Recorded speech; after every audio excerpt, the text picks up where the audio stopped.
morning to all of you in this video. As you know that I am Sandeep Kumar, I am your history teacher.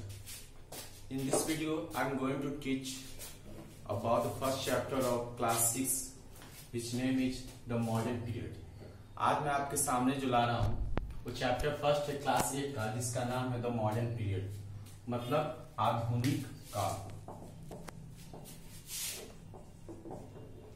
जैसा कि आप जानते हैं, due to corona virus हम लोग able नहीं हो पा रहे हैं रेगुलर क्लास करने के लिए, इसलिए हमारी एशियन मैनेजमेंट ने आपको ऑनलाइन एजुकेशन प्रोवाइड करने के बारे में सोचा है। और मैं आपके लिए लाया हूँ आज क्लास 8 का चैप्टर फर्स्ट एसएससी सब्जेक्ट का, जिसका नाम है द मॉडर्न पीरियड, मतलब आधुनिक काल।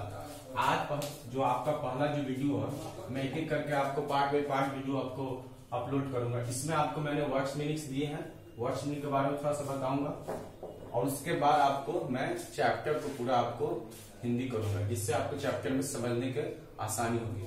और इसके बाद जो नोट्स आपको है, जो question tick the correct option हो, चाहे फिल इन द ब्लैंक्स हो, शॉर्ट और डिटेल, जितने भी क्वेश्चन आंसर्स है वो आपको स्कूल मैनेजमेंट में उपलब्ध कर दिया जाएगा। तो आप सोमवार या मंगलवार को आ सकते हैं और आकर अपना नोट्स यहाँ से अवेलेबल कर सकते हैं। I hope you be all right at home. जैसा कि आप जानते हैं, आप तो आशा करते हैं कि घर पर होंगे, तो घर पर रहें, सुरक्षित रहें, और साथ ही साथ आपका एजुकेशन सतत चलते रहे, इसके लिए मेरी तरफ से एक छोटा सा प्रयास है। और साथ ही साथ जब आप इस चैप्टर को या मीनिंग को या समझ लेंगे, या चैप्टर को पढ़ रहे, जब पूरा मैं वीडियो डालूंगा, एक वीडियो डालूंगा, उसको आपने स्टडी किया है, तो उसमें आप प्लीज कमेंट जरूर कीजिएगा कि हाँ सर मैंने कर लिया, मतलब मैंने कर लिया। इससे मेरा भी प्रोत्साहन बढ़ता है और आगे अच्छा करने में मुझे क्या होता है, इंस्पिरेशन मिलता है। तो चलते हैं टॉपिक की तरफ।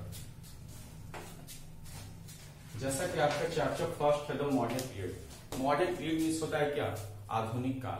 पहले आज के जो चैप्टर है बेसिकली क्या हिस्ट्री है, इतिहास से संबंधित है। तो कोई पूछेगा व्हाट इज हिस्ट्री, इतिहास है क्या? हर इंसान का everybody had its own opinion about history, everybody had its own definition about history. हर इंसान का अपना क्या होता है, एक विचार होता है, how to represent the definition of history, कि कैसे वो अपने आप को ये कोड डिफाइन करे हिस्ट्री को। तो अगर सिंपल फॉर्म में कहा जाए, मेरे ख्याल से my point of view, history is the collection of past events. जो इतिहास है ना, बीते हुए चीजों की घटनाओं का क्या है, वर्णन है।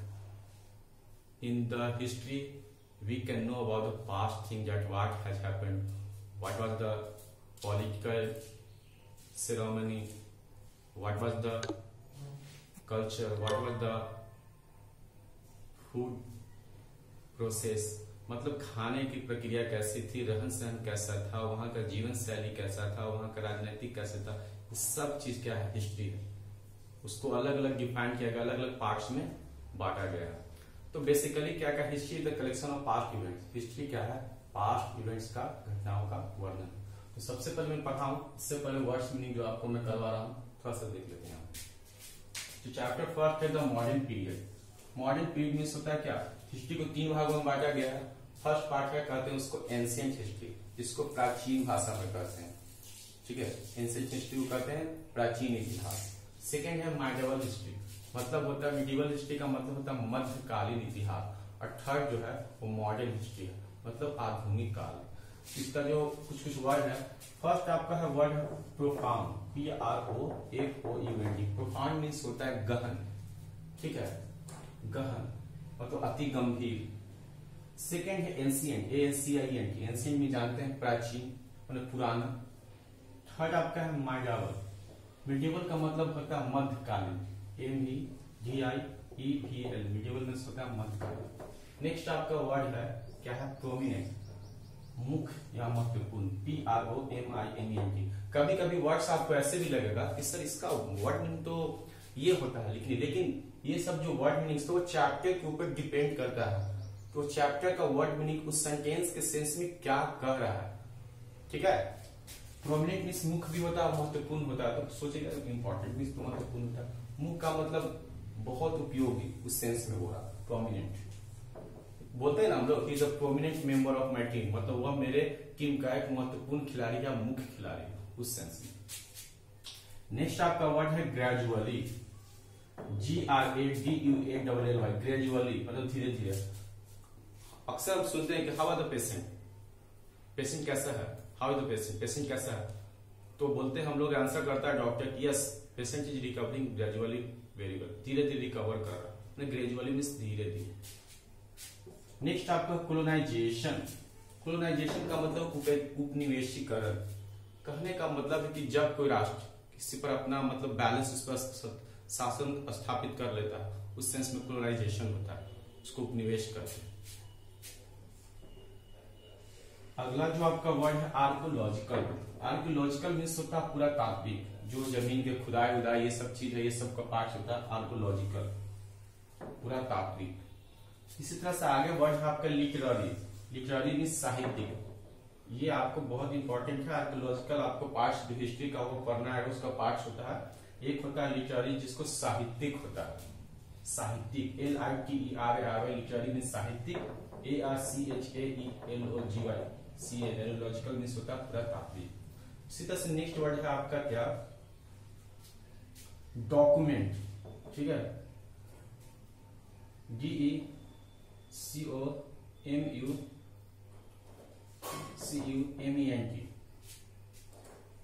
डॉक्यूमेंट। शायद दिखाई नहीं देगा फिर से,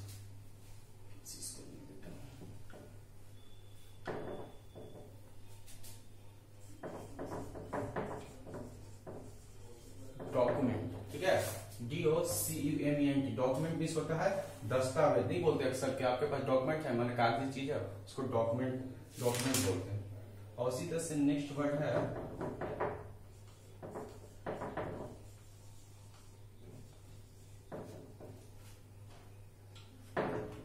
डॉक्यूमेंट, ये दस्तावेज हुआ। उसी तरह नेक्स्ट वर्ड है आपका indigenous, INDIGENOUS, indigenous. Indigenous means होता है स्वदेशी, माने खुद के देश का, उसको स्वदेशी कहते हैं। अब है अगला जो आपका वर्ड है माइग्रेशन, ठीक है, माने प्रवास, MIGRATION, माइग्रेशन मीन्स होता है प्रवास। बारबेरिक, BARBARIC, बारबेरिक का मतलब होता है असभ्य। इसको दूसरे सेंस असभ्य का मतलब अगर ऐसे कहिएगा, इसको सिनोनिम्स हो जाए क्रूएल, वायलेंट, हिंसक, निर्दयी। मतलब उसमें क्या होता है, सभ्य नहीं, उसका विचार नहीं है, वो सभ्य जैसे अच्छे पढ़े लिखे जैसे क्या करते, उसका व्यवहार नहीं है। दैट्स व्हाई ये क्या यहाँ पर क्या होगा, असभ्य, मतलब अनसिविलाइज्ड इसको कहते हैं। एडमिनिस्ट्रेटिव, ADMINISTRATIV, एडमिनिस्ट्रेटिव मीन्स होता है प्रशासनिक। ये जो वर्ड्स है आपको मैं जो पढ़ा रहा हूँ उसमें आपको यूज होगा, और बहुत सारे जो वर्ड्स मीनिंग आपको शायद आगे भी होगा, उसको आपको नोट्स में अवेलेबल कर दिया जाएगा, तो आप स्कूल मैनेजमेंट के पास ले जाके रिसीव कर सकते हैं। अब तो यहाँ पर हो गया वर्ड्स मीनिंग्स के बाद। अब चलते हैं चैप्टर की ओर। चैप्टर में क्या करता है,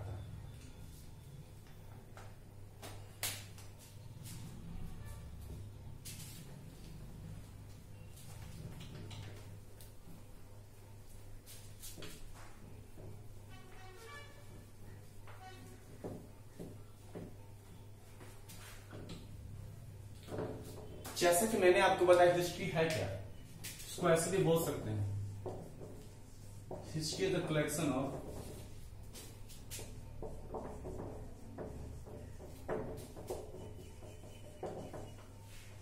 पास्ट इवेंट्स। हिस्ट्री है क्या, संग्रह है किसका, पास्ट इवेंट्स का, मतलब बीते हुए घटनाओं का क्या है, वर्णन है। In the history we can know, जान सकते हैं, अबाउट आवर एंसेस्टर्स लाइफस्टाइल, हमारे पूर्वजों का रहन सहन, जीवन शैली, राजनीतिक शैली, खान पान, हर चीज को बारे में जान सकते हैं। वो किसके द्वारा, हिस्ट्री के द्वारा। तो basically what is the definition of history, we can say that history is the collection of past events. History क्या है, पास्ट इवेंट्स, घटनाओं का क्या है, एक संग्रह है, वर्णन है। We can define history in 3 parts. जब आप बड़े हो जाओगे, थोड़ा सा आप अपर लेवल में जाओगे, तो बहुत लोग जगह आपको हिस्ट्री को 4 भागों में बांटा गया है, लेकिन बेसिकली अभी क्या आपको एज में आपको हिस्ट्री को 3 भागों में बांटा गया है।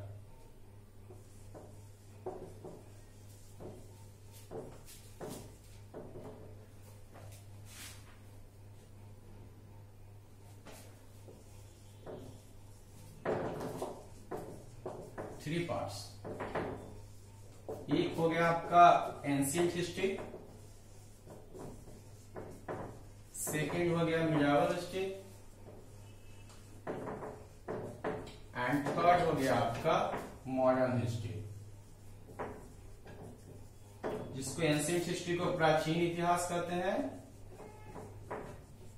सेकेंड को मध्यकालीन इतिहास कहते हैं, मॉडर्न हिस्ट्री का मतलब होता है आधुनिक इतिहास कहते हैं। ठीक है। और एक जब आप बड़े हो जाओगे, जब कॉलेज लाइफ में जाओगे, तब एक होता है वर्ल्ड हिस्ट्री होता है। एक क्या होता है? वर्ल्ड हिस्ट्री होता है, जिसको विश्व इतिहास कहा जाता है। इसमें आप अलग अलग कंट्री के बारे में, अलग अलग राज्य के राजवंश के बारे में, अलग अलग लाइफ के, अलग अलग कंट्री के उसके बारे में आपको जानकारी मिलेगी। फिलहाल आपके लिए यही कर दिया हुआ। ठीक है। कहता we have read about the ancient and medieval period in our earlier class. This class is focused on the modern period. कहता है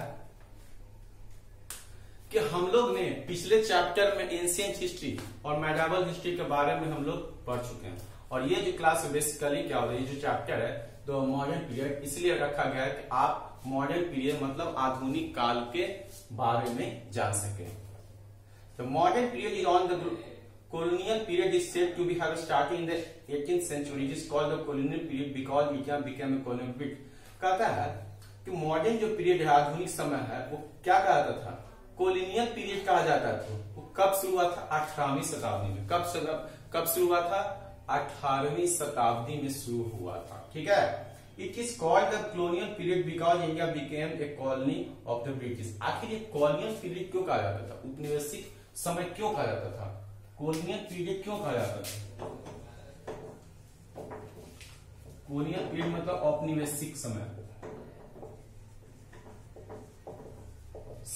या अवधि क्यों कहा जाता है? इसके पीछे रीजन है because that time India was under the slave of British. अंग्रेजों के गुलाम था, उसके अधिपत था, उस पर शासन चलता था, इसीलिए कहा जाता था।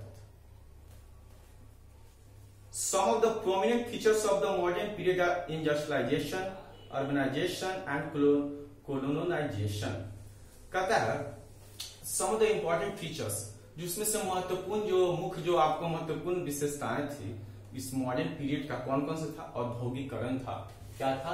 औद्योगिकरण था, औद्योगिकरण था, शहरीकरण था, और तीसरा क्या था? औपनिवेशिकरण था। ठीक है। Got it. This trends where first visible in Europe. ये जो ट्रेंड जो था, ये जो प्रथा जो था, कहां सबसे पहले लागू हुआ? ये जो प्रथा हुआ वो सबसे पहले यूरोप में लागू हुआ। कहां प्रचलित हुआ? दिखाई पड़ा यूरोप में। But gradually left a significant impact on India in the course of time. लेकिन धीरे धीरे समय के साथ जो हुआ, भारत में भी इसका प्रभाव पड़ा। Colonization, ship transport, communication, democratic political system, widespread literacy and large-scale migration, people in search of new occupation also marked in modern period. Let us study this period in detail. धीरे धीरे क्या हुआ ना, समय के साथ हुआ क्या हुआ? डेमोक्रेटिक लोकतांत्रिक राजनैतिक पद्धति, साहित्यिक पद्धति और लोगों का प्रवास एक जगह से दूसरे जगह, क्या अलग अलग व्यवसायों को खोजने के लिए क्या क्या होने लगा? मार्क किया गया। किसमें? also mark the modern period। ये चिन्ह मॉडर्न पीरियड का ये क्या किया? इसे रूपरेखा तैयार किया। चलते हैं इस चैप्टर को आगे पढ़ते हैं। Sources of the modern period. कहता है sources of the modern period के स्रोत क्या क्या है?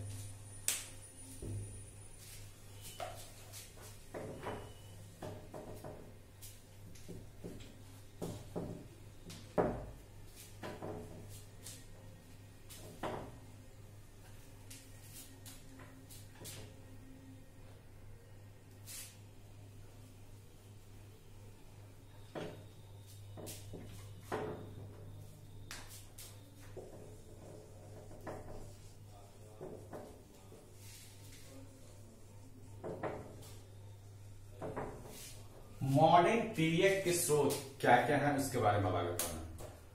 कहता है कि history of the modern period derived from both primary secondary sources material.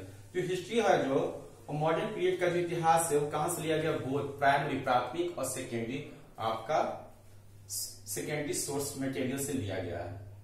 Primary source material include the archaeological remain and original documents, photographs, videographs, etc. Many of these primary sources have been preserved in archives and museums.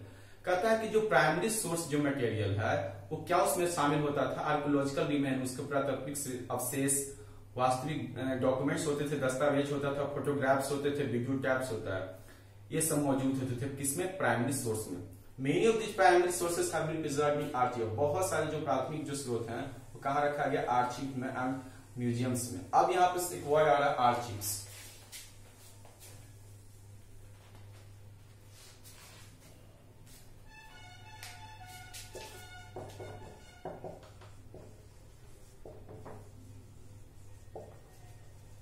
इसमें जैसा कि हम लोग जाने कि जो sources of the modern period में इसका दो सोर्स होता है, प्राइमरी सोर्स मटेरियल, एक सेकेंडरी होता है, सेकेंडरी सोर्स मटेरियल। ठीक है, तो प्राइमरी जो सोर्स मटेरियल होता है ना, इसमें क्या कौन कौन से लोग शामिल होता था, इसमें होता था डॉक्यूमेंट्स होते थे, फिर आपको आर्कियोलॉजिकल रिमेन होते थे, फोटोग्राफ्स वगैरह होते थे। ठीक है, और जितने भी ये सब जो प्राइमरी जो चीज होते थे वो कहाँ रखे जाते थे, म्यूजियम में। म्यूजियम में जैसा कि आप जाते हैं तो देखते हैं म्यूजियम में बहुत सारे पुराने जमाने के सामान वस्तुओं को देखते हैं, और रखे जाते थे आर्चिव्स में। अब पता है कि आर्चिव्स क्या होता है, इस दिखा रहा हूं, बता रहा हूं। आर्चिव्स किसे कहते हैं, आर्चिव्स कहते हैं the historical record, the historical, आपका the historical record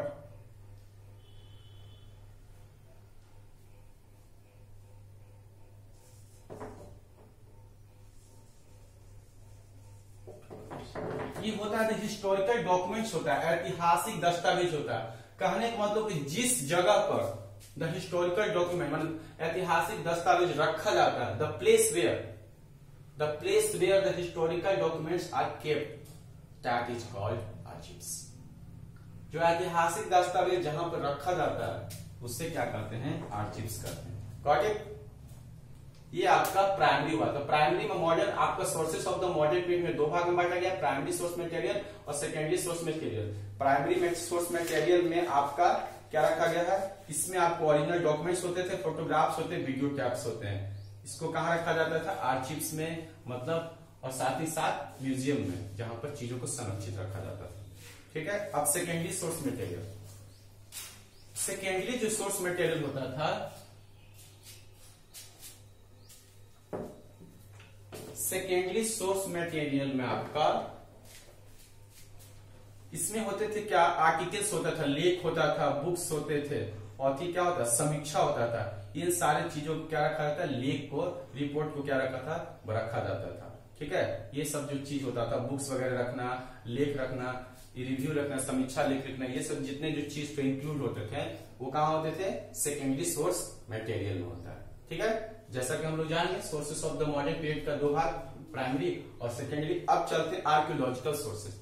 archaeological sources कहता है the sources are comparatively less important for the Median than for the Mercantile period. Whatever buildings and monuments were constructed during this period are mostly standing today and are in good condition too.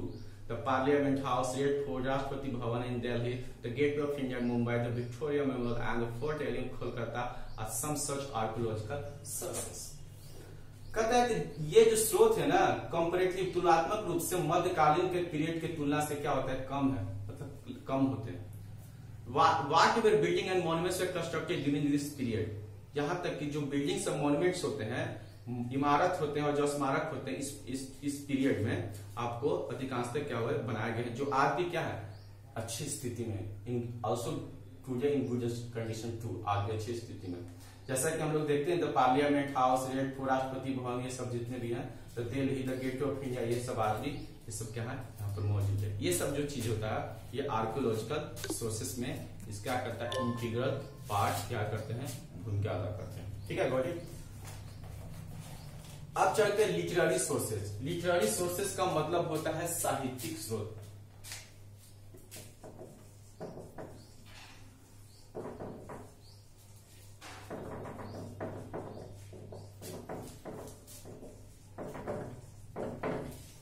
Literary sources का मतलब होता है साहित्यिक स्रोत।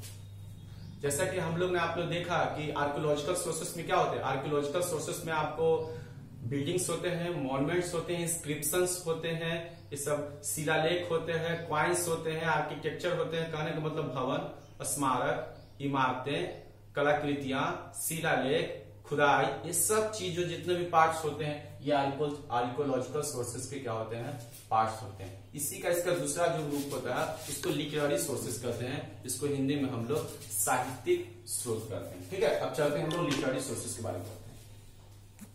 कहता है कि literary sources of this period are also available in large quantity. Literary source का जो पीरियड है उसका बहुत सारा भी अत्यधिक मात्रा में उपलब्ध है। These are ordinary documents which are carefully preserved in archives and museum. इसमें क्या होते हैं, ओरिजिनल जो डॉक्यूमेंट्स होते हैं, वास्तविक दस्तावेज होते हैं, बहुत ही सावधानी पूर्वक उसको संरक्षित करके बचा करके आर्चिव्स में और म्यूजियम्स में रखा जाता है। और आर्चिव्स क्या होते हैं, मैं पहले भी बताया कि आर्चिव्स होते हैं the historical documents, the place where the historical documents are kept. Administrative records कहता है कि एवरी डिसीजन, मतलब एडमिनिस्ट्रेटिव रिकॉर्ड्स का मतलब प्रशासनिक जो रिकॉर्ड होता है उसका बारे में। कहते हैं every decision and proceedings of each meeting of the Mughal period were recorded and preserved carefully. हर जो निर्णय होता था, ईच जो प्रति मिलन का मीटिंग माने जो सभाएं होती थी मुगल पीरियड के समय के, उसे क्या रखा जाता, रिकॉर्ड रखा जाता था, प्रिजर्व किया जाता था सावधानी पूर्वक। This led to the ability of each government document that help historians in the study of this. ऐसा रखने से क्या होता है, जितने भी हिस्टोरियंस होते थे ना, उसको क्या करते थे, उसको चीजों को समझने में उसको आसानी होता, उस पीरियड के बारे में उसको चीजों को समझने में, उसका बारे में जानकारी में उसको अहम भूमिका होती थी। Most of the official records of this period now preserved in the national archives of India. और अधिकांशतः जितने भी ऑफिशियल जो आधिकारिक जो रिकॉर्ड्स होते हैं इस पीरियड का, वो क्या किया जाता है, जो नेशनल आर्काइव्स ऑफ इंडिया है उसमें क्या किया जाता है, उसमें संरक्षित करके रखा गया, उसको बचाकर रखा गया। सर्वे रिपोर्ट्स, अब उसको सर्वे माने सर्वेक्षण। During the British rule, British काल के दौरान various surveys were conducted like population survey, renewal survey, land survey, बहुत सारे उसमें सर्वे किया गया। जनसंख्या हो गया, भूमि अधिग्रहण हो गया, उस सब के बारे में उसको क्या किया, सर्वेक्षण किया गया। Mapping was an important part of this service. और मैपिंग जो है, नक्शा होता है, इस जो था इस सर्वे का, सर्वेक्षण का एक महत्वपूर्ण भाग था। Many cartographic maps were made by the British during this period. और बहुत सारे टोपोग्राफिक जो नक्शे हैं वो क्या किए गए, ब्रिटिश काल के दौरान क्या किए गए, बनाए गए। Census operations also started. All these reports are well preserved and reliably available to us. जितने भी इसका रिपोर्ट्स है अच्छी तरह से इसको बचा कर रखा गया, जिससे हम लोग को पढ़ने में क्या हम लोगों को आसानी प्राप्त हो। अब नेक्स्ट करते हैं इंडिजिनस रिकॉर्ड, स्वदेशी रिकॉर्ड। ठीक है, कहते हैं indigenous records include the diaries and accounts of pilgrims and travels, newspaper, books, novels and leaflets which portray the true feelings of an individual. कहते हैं इंडिजिनस रिकॉर्ड में होता था क्या ना, इसमें जितने भी जो डायरी होता था, जो आते थे तीर्थयात्री, ट्रैवलर्स आते थे, न्यूज़पेपर्स, बुक्स, नॉवेल्स और जितने थे, उसका एक संग्रह होता था। ठीक है, these records are in English in regional language, English और इन रीजनल लैंग्वेज। और ये जो रिकॉर्ड होते थे दो भाषा में होते थे। एक तो भाषा होता था रीजनल लैंग्वेज, मतलब क्षेत्रीय भाषा, मतलब जहां पर ये चीज होता था वहां के आसपास के प्रदेश का भाषा जो बोली जाती थी उसको रीजनल लैंग्वेज में होता था, और नहीं तो दूसरा किस भाषा में होता था, इंग्लिश लैंग्वेज में होता था, अंग्रेजी भाषा में होता था। ठीक है, Dadabhai Naoroji book poverty and un British rule in India. Dadabhai जो नौरोजी का जो बुक है गरीबी and un British rule in India highlighted exploitative nature of the British rule. कहते हैं दादा भाई के जो नौरोजी का जो बुक था, ठीक है, poverty and un British rule in India, गरीबी और क्या होता है अन ब्रिटिश नियम रूल, जो शासन था भारत में, उसका जो बुक का टाइटल था, उसने क्या किया था, इस बुक के माध्यम से हम लोग क्या करते थे, हम लोग ने ब्रिटिशों के बारे में, उसके नेचर के स्वभाव के बारे में हमको जानकारी मिलता है। कहने का मतलब जितने भी बहुत सारे पुराने चीज तो वो लिखते थे, वो समीक्षा करते थे, क्या करते थे, उसके बारे में हम जान सके उनका उस समय का कैरेक्टर कैसा था, उसका परिवेश कैसा था, उनका रहन सहन कैसा था, उनका कल्चर कैसा था, उनका ट्रेडिशन कैसा था, ये सब चीजों के बारे में हम लोग क्या करते हैं, जानते हैं।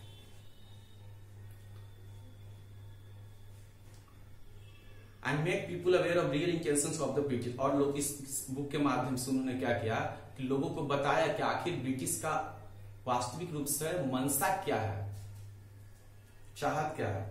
Newspapers like Kesari, Marathi and Maratha English expose the real intention of the British to great extent. और क्या किया ना, जो न्यूज़पेपर्स भी पहले आते थे ना, उसमें केसरी का जो मराठी जो महाराजा इंग्लिश, उन्होंने सचमुच जो ब्रिटिश का इंटेंशन था भारत में क्या करना चाहता उसके बारे में क्या किया था बताता था। ड्यूरिंग दिस रूल, इस शासन के दौरान the British try to separate the press but they remained unsuccessful. उस शासन के दौरान क्या किया ब्रिटिश ने, अंग्रेजों ने क्या किया, वहां पर कुचलना चाहा, जो आवाज उठने लगी उसको कुचलना चाहा, लेकिन वास्तविक रूप में इसमें क्या हुआ, असफल हुआ। During the ancient and medieval period the source material is not easily and abundantly available. कहता है क्या मेडिएवल पीरियड के और ड्यूरिंग द एंशिएंट प्राचीन और मध्यकालीन पीरियड के दौरान जो सोर्स मटेरियल जो थे, स्रोत जो थे, आसानी के क्या थे, not easily and abundantly available, आसानी से उपलब्ध नहीं था। It became difficult to cross check conclusion, यह बहुत ही कठिन रूप से इसमें क्या था, विद्वान था। But at the enough sources were available in the modern period, लेकिन जैसे ही आधुनिक काल में इसका जो सोर्सेस था अधिक हुआ, it became easy for the historian to frame proper and authentic record of events and draw conclusion logically. इसके लिए हिस्टोरिकन को क्या हुआ, आसानी से प्राप्त हुआ इसको समझने को, उस सही रूप से इसका क्या करें, ऑथेंटिक रिकॉर्ड रखें और ड्रा कंक्लूजन लॉजिकली, और पूर्ण रूप से तार्किक रूप से उसका सही क्या करें, उसका निष्कर्ष निकाल सके। अब नेक्स्ट है आपका industrial revolution.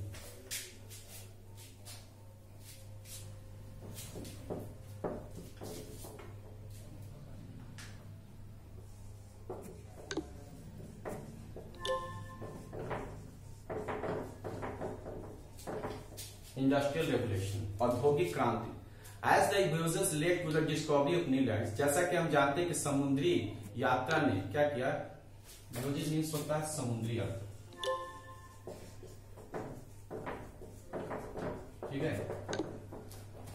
As the voyage led to the discovery of new land trade grew in, जैसे जैसे कि हम जानते हैं कि समुद्री यात्रा ने क्या किया, नए नए लैंड्स, भूमि को, व्यापार को नया नया क्या किया, उसको बढ़ावा दिया। New lands provided new raw material ready market to buy the product, तो नई नई जो लैंड्स हुए प्रोवाइड किया क्या, नए कच्चे पदार्थों का रेडी मार्केट, नए नए आपको बाजार का क्या हुआ, शुरुआत हुआ, टू बाय द प्रोडक्ट, क्या उत्पादन को क्या कर सके, खरीद सके। Till this time the domestic system of the production was prevalent, क्या था, कम था। Craftsman collected new raw materials from merchants and work at home, जो क्राफ्टमैन जो होते थे क्या करते थे, कारीगर जो होते थे, उन कच्चे आपको मटेरियल को खरीदते थे, संग्रह करते थे फ्रॉम मर्चेंट्स, व्यापारियों से, एंड वर्क एट होम, और घर पर काम करते थे सिंपल टूल्स, किसके सहायता से, सामान्य उपकरण से, but with the help of their own family member, किसके, अपने जो परिवार के सदस्य होते थे उसके सहायता से, आसान जो उपकरण औजार होते थे उसके हेल्प से करते थे। Increased demand for goods required mass production and the factory system involved. Increased demand for goods, अब ज्यादातर सामानों का मांग बढ़ने लगा, उससे क्या हो, रिक्वायर्ड मास प्रोडक्शन, अब उसको बहुत अधिक मात्रा में उसको उत्पादन मांग होने लगी, and the factory system evolve, तब फैक्ट्री सिस्टम का क्या हुआ, शुरुआत हुआ, क्रियान्वयन हुआ। New machines were installed in factories and production was increased, नए नए मशीनों क्या क्या स्थापित किए गए इन फैक्ट्रीज में, और उत्पादन को क्या किया गया, बढ़ाया गया।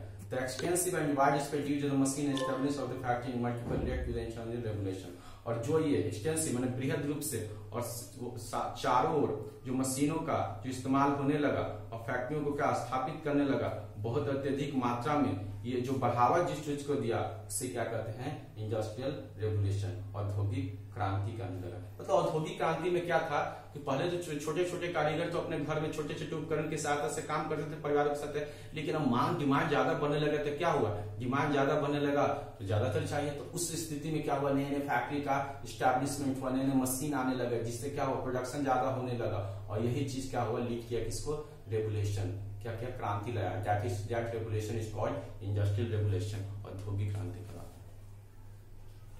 It first began in Britain and slowly spread to the Italy, Portugal, France, Germany, Russia and different parts of the world. शुरुआत में तो ये ब्रिटेन में हुआ, लेकिन धीरे धीरे ये संसार के अलग अलग देशों में इसको फैल गया, जैसे इटली में, Portugal, France, Germany, Russia and different parts of the world. अब नेक्स्ट कहता है, why did the industrial revolution begin in England, आखिर ऐसा क्यों हुआ कि जो औद्योगिक क्रांति हुआ जो इंग्लैंड में ही शुरू क्यों हुआ, ये भी मन में क्वेश्चन आ रहा है, चले पढ़ते हैं।